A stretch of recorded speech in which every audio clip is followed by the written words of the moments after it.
Hello, everyone. I'm a few minutes early today because I wanted to really connect with you and check in with you and see how you're doing and ask you what you're struggling with and just have a little bit of an interaction with you.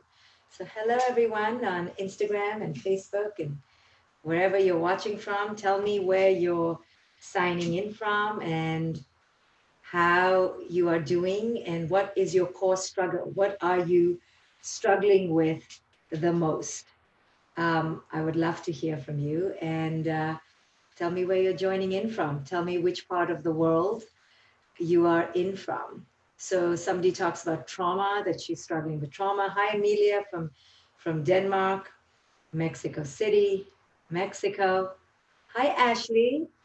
How are you? Lori from Hawaii. Wow, it's early in Hawaii. From Indonesia, Canada, Tehran. Armin from Tehran. So, what is your core struggle? Tell me what you're really struggling with right now. What is the main thing that's coming up for you in your life or in the life of your children? Hi, Carlio from Abu Dhabi, Australia. So, Jason says structure. You're struggling with structure. I hear you. So, hello, everyone on Facebook. I see you signing in. I see you saying hello. I'm so excited to see you. So, many of you are also joining me on my other group where I teach meditation and teach parenting skills. So, after this live, typically I go to the other group and I teach live meditation and parenting skills. So come there, join me there. That group is called Superpowered.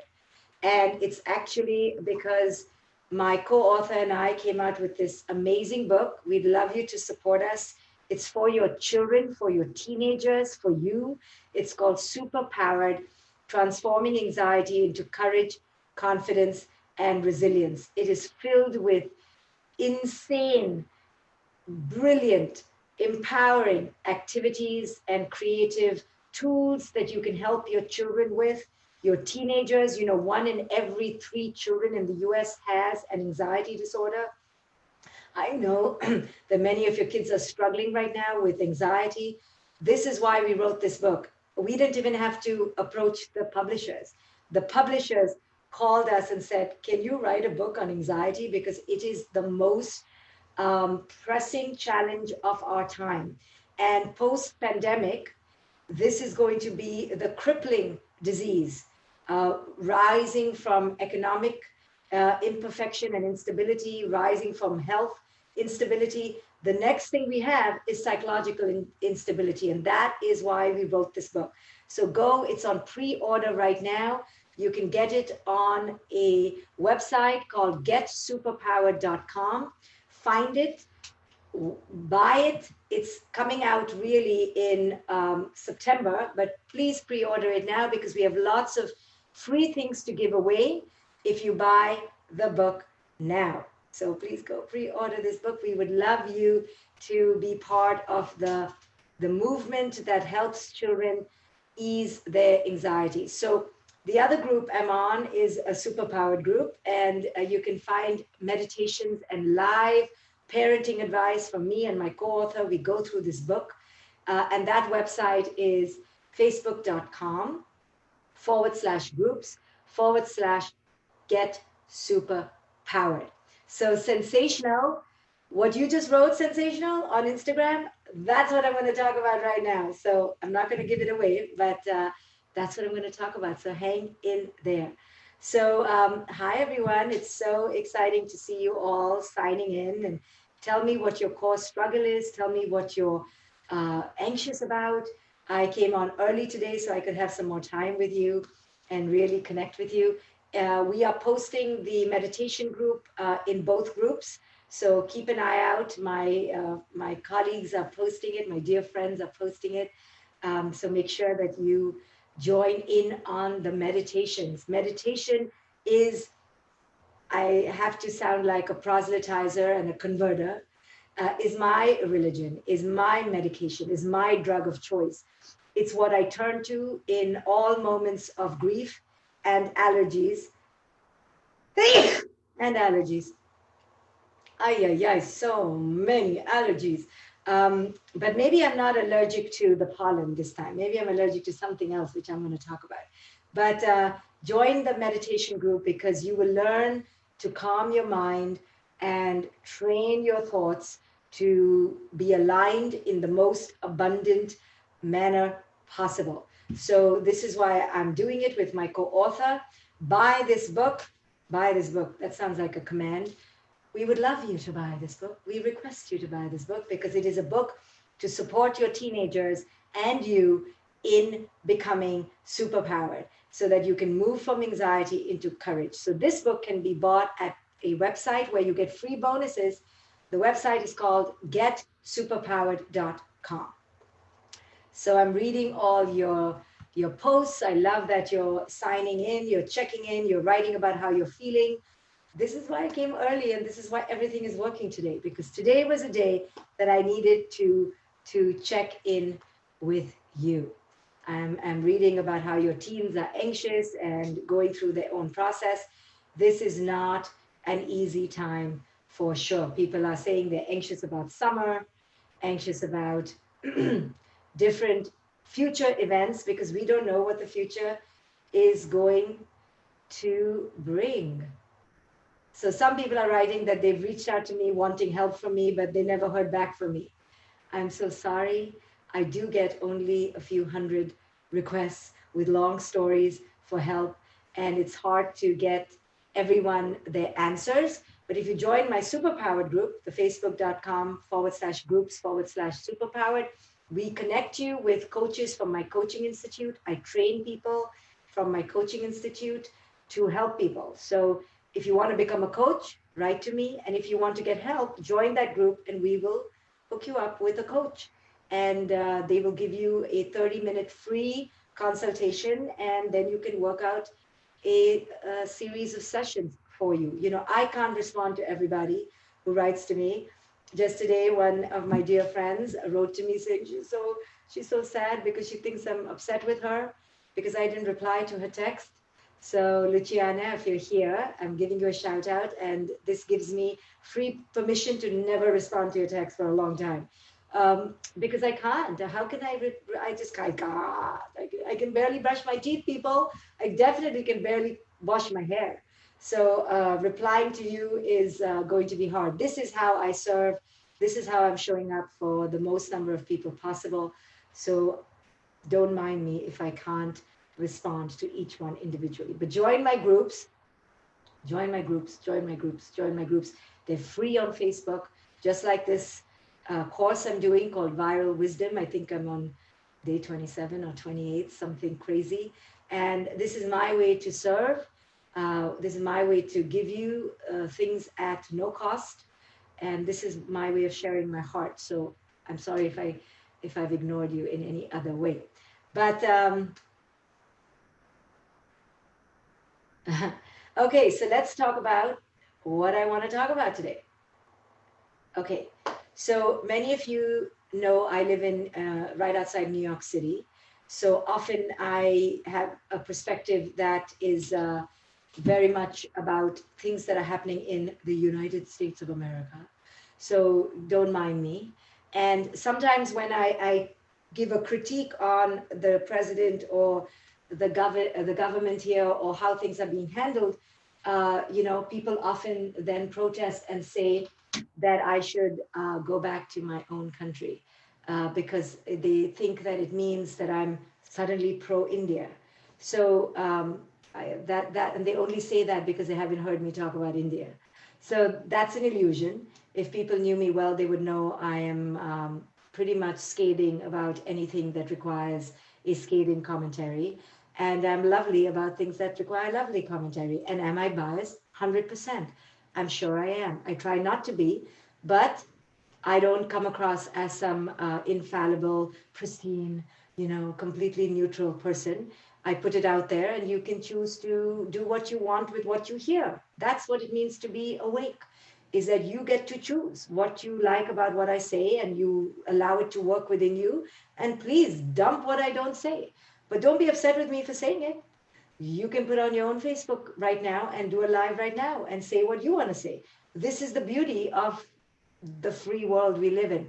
But I don't get upset with you. You don't get upset with me. I mean, you can, but it's no point because I know you're only upset because I'm not matching your viewpoint. And I'm not meant to match your viewpoint. In fact, the sign of a good teacher is one who provokes you, who makes you think, who makes you uncomfortable, who unsettles you, not someone who just fawns over you and just gives you whatever you have been thinking about every day anyway, right? You want somebody to stir you up and to poke you and to prickle you and to challenge you. And then you can choose to be with them or not. But you're not following me and you're not following anyone, really. This whole idea of followers is just an insane, mad delusion where people are like, oh, I have so many followers. I have no followers. None of you are my followers. You know why? Because I'm not leading you. I'm not leading you. I'm just sharing with you. And if you choose to be in the walk with me, I'm so honored. I'm so thrilled. But half the time I'm following you, if anything. So this whole paradigm of hierarchy of followers and likes and all this endorsement from the outside world creates this unhealthy reliance on the teacher, and the teacher to have an unhealthy reliance on their teaching and their teacherhood, and it's all an illusion and I can see through it. And that's what I offer you, a capacity, a way, a lens to see through the bullshit. Yes. What does Shefali do? Gives you an opportunity, a lens to see through the crap, to see through the illusion. I mean, this is my fundamental point of being, and my fundamental teaching is to question. So question me, right? Don't follow me, because my teaching is about discerning and coming to your own truth. And your truth is not my truth, and your truth is not the same version, even if it can be resonant. Your truth is your truth and mine is mine. And the more we celebrate and honor each other in our truth without having the need to disparage anyone, is the beauty of our existence, something unfortunately we don't seem to be able to arrive at.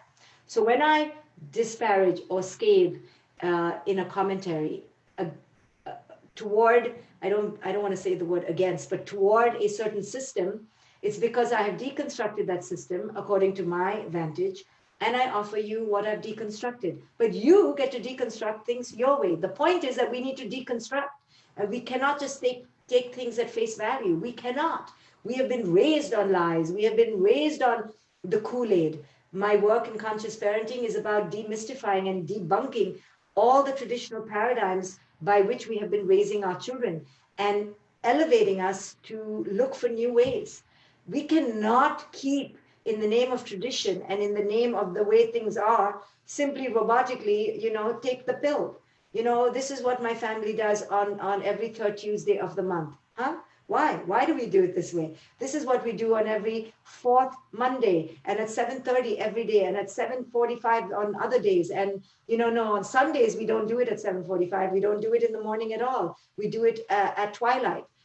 All these routine prescriptions in the name of tradition are dangerous when they are beholden with attachment and when they are not questioned. And when questioning them, one is told that they don't belong, and one is told that they're not loyal. This is the ego at play when our children question us, or when we, the children, question the patriarchy or the hierarchy. We're told we are not good, we're not loyal, we're not a nationalist, and we are not, being polite or appropriate. And this is just the way that we are under mass hypnosis.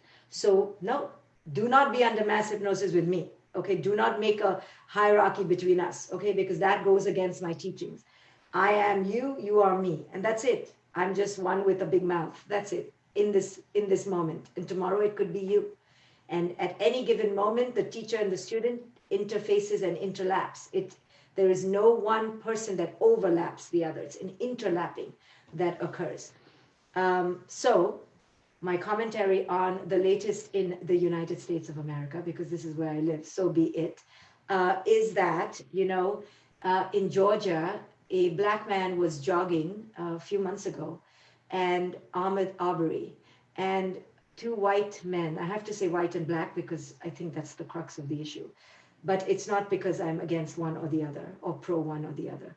So two white men apparently thought he was a suspect and shot him. And this has been coming out in the news right now. I don't know why right now. Maybe now it's going to the grand jury, or it's his birthday on Friday.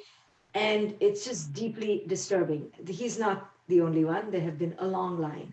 And just like slavery was legal, and just like Jim Crow was legal, and just like now modern slavery in the name of imprisonment of Black people and people of color is legal, just like that, this seems to be legal apparently in Georgia. You can suspect and do all sorts of things. So I don't know the legalities in their totality, but it just reeks of something gone awry, right? Just when you know that, oh, what is this? This is some cover up, right? This is something is fishy here.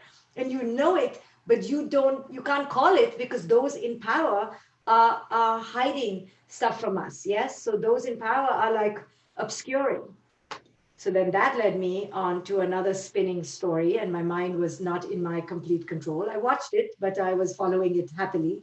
And then I went to all sorts of, what's going on with this virus, and what's going on in Wuhan, and how come the virology lab is by the market, and what the F were the bats doing there, and how did it come from the bat to the human? I thought it couldn't come from animal to human, but it can, but it can't, but it does, but it doesn't. And only these kinds of people, some people not getting infected at all. What is going on? And, and I talked about this a month or so ago about my childish but human desire to just know who the hell is the good guy here. Please tell me, who do I need to trust, right? Who can I trust? I certainly know who I can't trust. I know that. I know I cannot trust, who. But who the hell around him can I trust?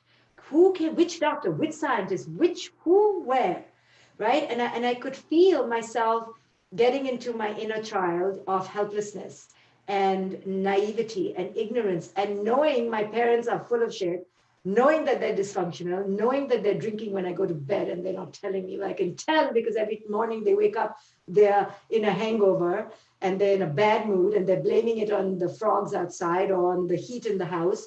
But I know they've been drinking. You know that sense you get? You're like, something is going on here that no one is telling me, but I can smell it. I can smell it, right?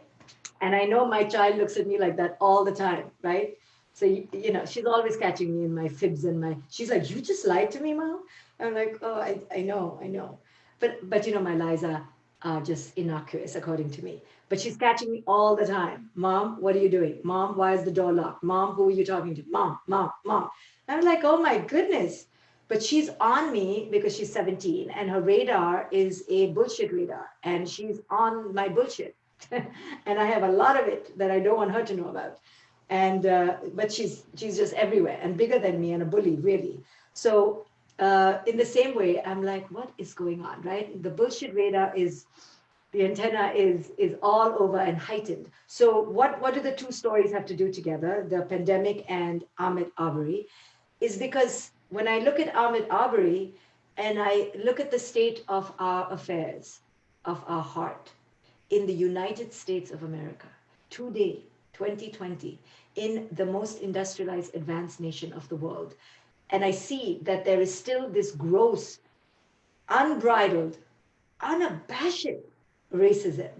And listen, I'm a woman of color, okay? I can remember things being said to me when I got to this country that at that time I was like, oh, okay, just bowing down to the powers that be. And now I look back, I go, holy shit, that was racism. That was racism. That was racism. But I was so grateful to be on the shores of the free world that I just took anything and I was like, I'll just shut up because I'm just so grateful that you allowed me to exist. So, and this country has done so much for me. So I'm not against this country. Otherwise, I should go back, take my ass back to India. No, I will not. But that doesn't mean that we can't talk about what's happening anywhere we go, right? If we're in Timbuktu and we see slavery or we see a woman being ill-treated and we're in Timbuktu on a holiday in a 5-star resort, we can say something. We can say something anywhere we go. So when somebody tells you that means you're being disloyal, they are trying to control you, right? So in your marriage, in your parenting, with your teachers, with the education system, don't let people tell you that you're being disloyal because you want to have an opinion and you want to express it. You have every right to. Every one of us has every right to. The immigrant, the illegal immigrant, the rich, the poor, everyone has a space to speak. So Ahmed Arbery is just a depiction of modern day slavery and modern day racism, and the fact that we are still where we were, and how much have we really changed, and what is going on in the underbelly of this country and the underbelly of the unconsciousness of humanity. And then I put on it the pandemic, where I can't tell who's the good guy or the bad guy, because I know enough and have lived enough to know that the powers to be will not tell me the truth, because I know I don't tell my daughter the whole truth. Sorry, if you're honest, you'll see you don't tell your children the whole truth, and you mess with their heads and you manipulate them and you control them. So if we can see that shadow in us, I know they ain't going to tell me the truth. Neither the Republicans nor the Democrats, right? Nobody's going to tell the truth, because all of us are predicated on power, on the ego of control. Now, with our children, they don't need to know necessarily that you did drugs all of your 20s, okay, and lived in a crack house. No, they don't need to know that right now, because that may give them permission to do the same. So we divulge to our children on a need be basis, yes?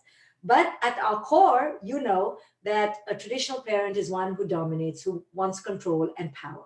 That's what I'm talking about. Please don't start telling your children about your 10 affairs. They don't need to know that right now.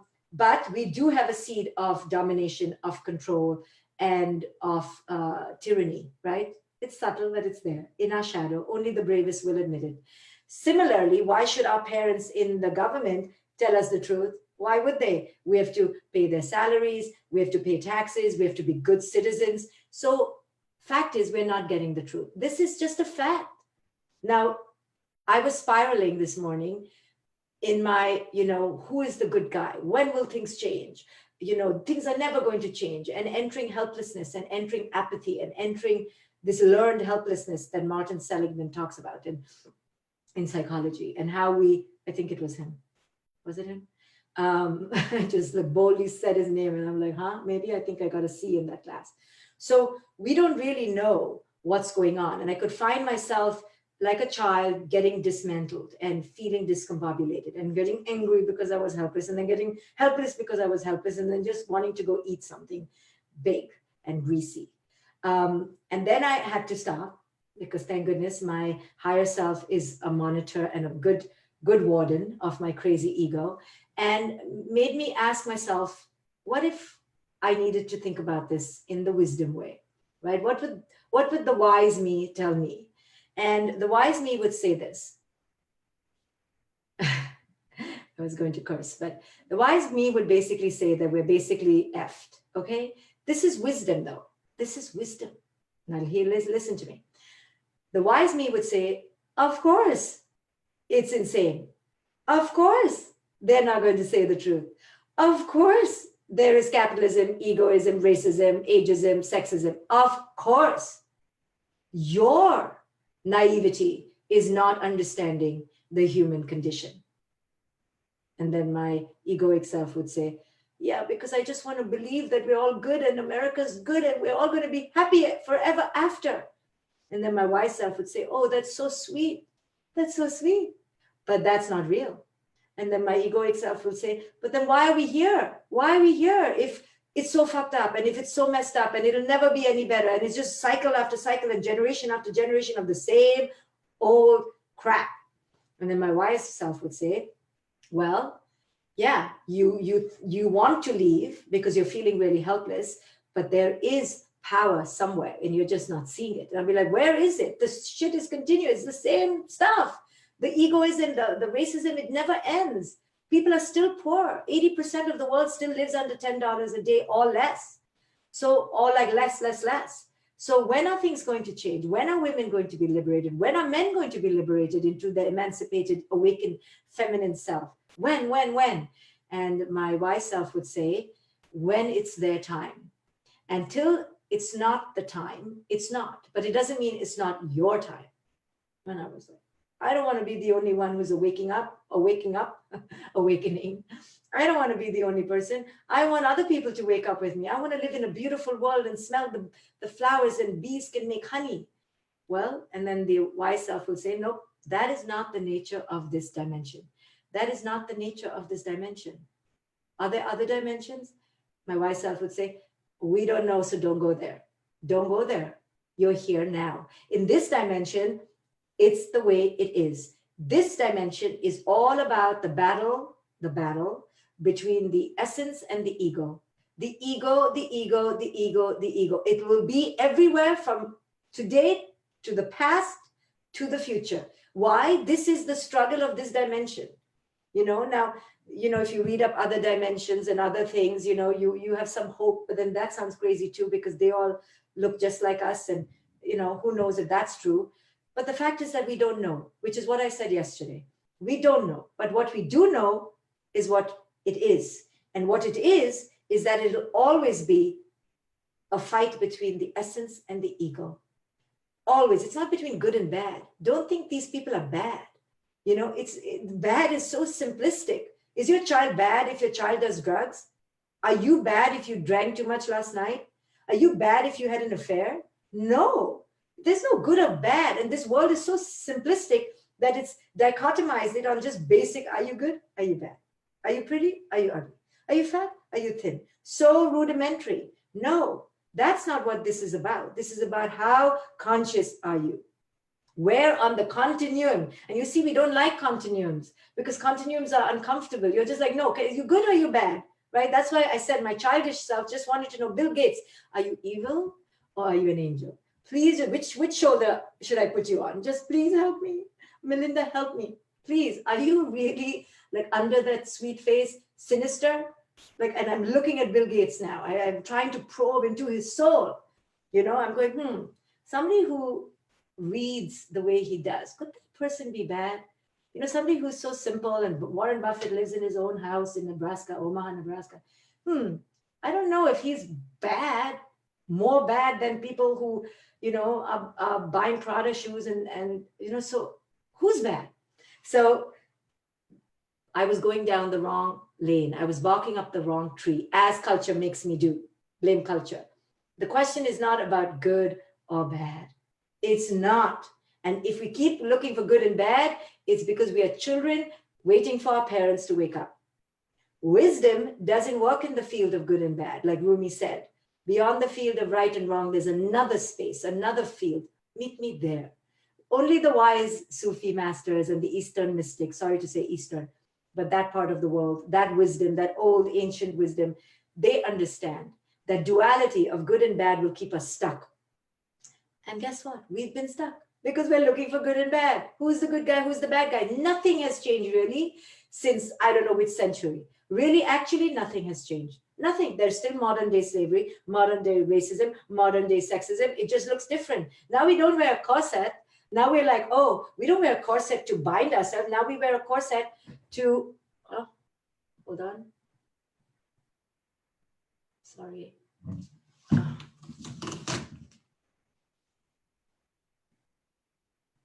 Oh, sorry, somebody's calling me. Oh, goodness. Sorry, guys. My Instagram just got too heated up. So, sorry.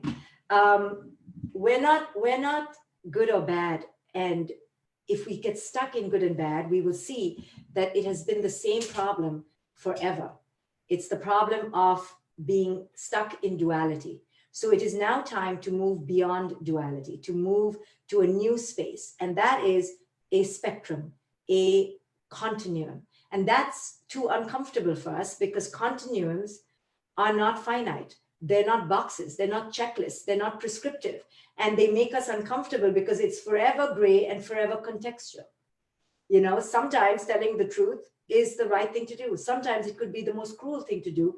If your grandmother on the deathbed tells me, am I going to die in 5 minutes? And you're like, yes, but she doesn't need to know that right now. You discern, is this the right thing to tell her right now? So it's contextual.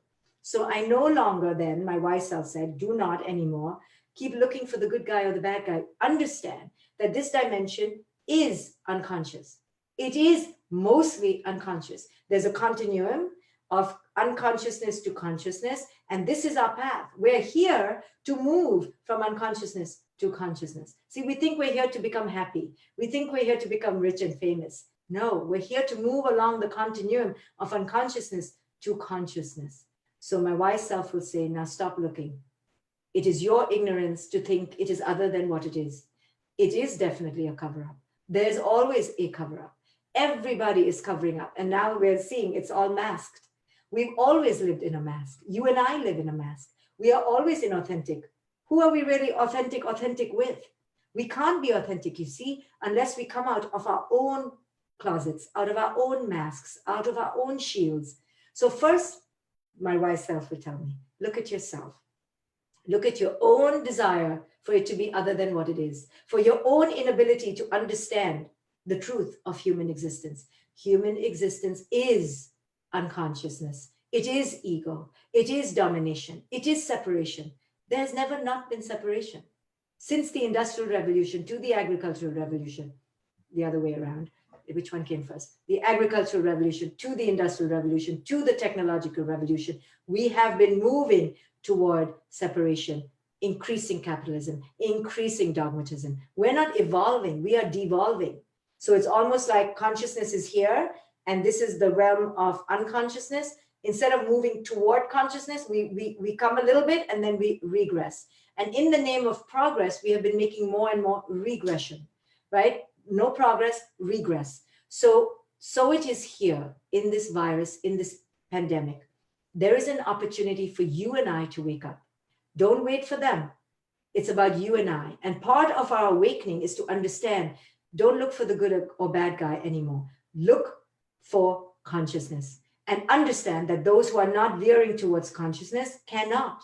They are virtually incapable. It's like their cells haven't developed enough to move towards consciousness. And you'll see this. You'll be like, hey, be conscious. And they can't because they're stuck in their isms. And whatever the ism is, the white against the black, the rich against the poor against the more poor, it's always separatist because that is the level of consciousness people are at in this dimension. So our task is not to look outside ourselves. It is to come back to ourselves. The trust is never a transactional trust. I'll trust you if you do X, Y, and Z, and then I'll be happy. If we live like that, then we're constantly going to be disappointed. We cannot trust the other any more than we trust ourselves. And if we trust ourselves, we understand that we are also oscillating on this continuum of consciousness. So just like us, so are they, at a different place of oscillation. We are at this place, they're at this place. We can't judge it. It just is. And we will go mad trying to fight it. Can we change it? 100%. But you know how we can change it? Only one way, to awaken, to bring more to this side of the balance. That's it. You can't tell the unconscious not to be unconscious. All you can do is awaken them with love and compassion to come to this side. That's all you can do.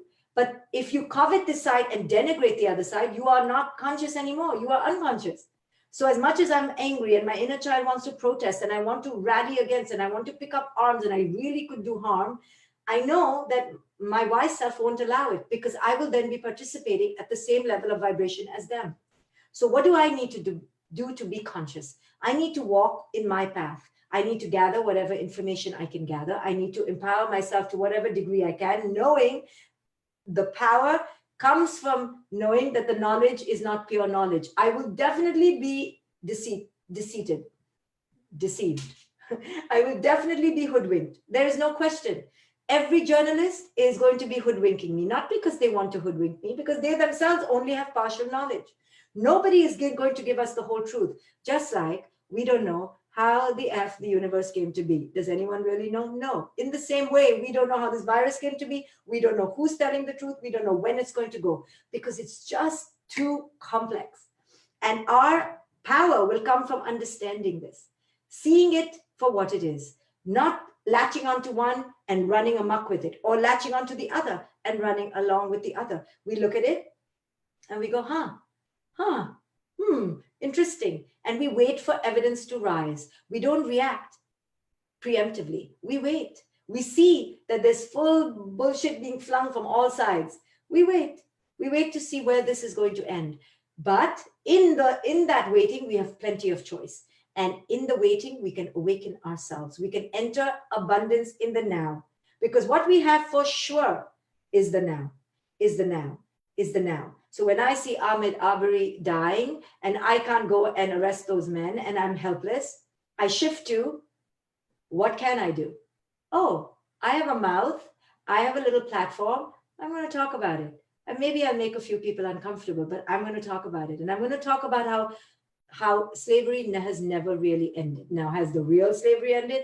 100%. But has the attitude ended? No. And I'm going to provoke and I'm going to ask us, those who wish to be awakened, to take a stand. How do we take a stand? That we help those who have been on the bloods of their backs building this country. We extend a hand. We speak up for them. It's our time now to speak up for those who built this country and who are being mowed down for running in a park. All of us have an obligation to speak up. This is where our power lies, right? Where we know that there's truth, go for that. Go for consciousness wherever you can. But otherwise, we stay in neutrality and abundance and power. And we look at our own lives and go, you know what? This is teaching me how I need to be less deceitful, how I need to be less hoodwinking, how I need to be less masking of the truth. I need to show up in my own life to speak the truth. I'm living in fear and I'm talking about other people. I'm running after money and I'm talking about Bill Gates wanting money. I can't point my finger at him till I clean up my own existence. And as we begin to clean up our own existence, moment by moment by moment, and spread it to the next person and the next person and the next person. Oh, now that continuum, the balance is tilting and it's coming, they're coming, they're awakening. Okay, let's not fool ourselves. Only another 0.5% will come, okay? But, whoa, we went a little bit down, but they're way up. It's okay. This is the nature of this dimension. I figured this out after being dismally disappointed my entire 20s, going, I'm not making a difference. No one is changing. I had such an attitude of entitlement that people should change because I'm speaking the truth. Oh, I became humble really fast. And from my 30s, won't tell you how old I am now, but it's been a good 18 years. Now I know that this is the way. The balance will always be unconsciousness and consciousness at the very bottom. And I have to decide where I want to live. You know, do I want to keep fighting that? Or do I want to keep awakening this? You see, very different. Like Mother Teresa said, I don't do any protest, anti-war rallies. What I do is pro-peace. What she was saying is, I just get up and I mind my own business, but I do it with such an activism that I shine with such a light that in my bright light, I start changing the world. I don't need to fight with unconsciousness. You don't fight with unconsciousness. You don't. Donald Trump can beg me to teach him. And I'm like, no, I'm not going to fight with unconscious. I'm not playing with you. Well, if he really begs, maybe I'll say something. But I know I'll be disappointed. So then what's the point? I know that I need to fight where the fight is good. I need to put my energy where it needs to be absorbed, where it can be absorbed. So I only shine my light and work on my consciousness and those around me. And I spread my light in this way. And that's what you can do every single day. Stop looking for them to wake up.